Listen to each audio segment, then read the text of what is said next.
Национальная библиотека имени Ахмед Заки Валиди Республики Башкортостан является крупнейшей библиотекой нашей республики. Оно носит имя Ахмед Заки Валиди не случайно, ибо это великий востоковед, ученый и самый известный с мировым именем. Вот на этом стенде представлены его работы, представлена его биография. Мы его уважаем, мы его любим. В фондах нашей библиотеки хранятся 3,5 миллиона экземпляров книг. Литература башкирских писателей, писателей народов республики, переводная литература, справочная литература, многочисленные словари и энциклопедии.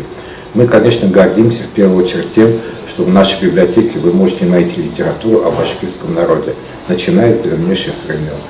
Знаменитая многотомная история башкирского народа в 7 томах. Это уникальное издание. Ну и, конечно, в нашей библиотеке любой сможет найти свою родословную, составить свою родословную.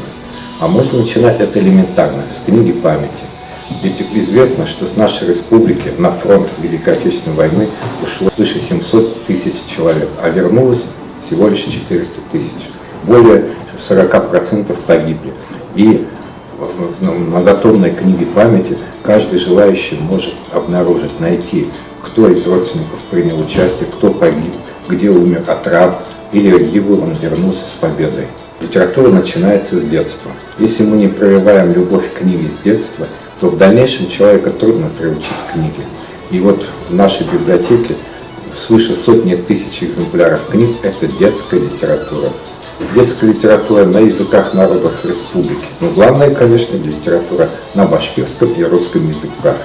Мы считаем очень важным, чтобы башкир либо русский мог уже с детства приучаться к мировой литературе.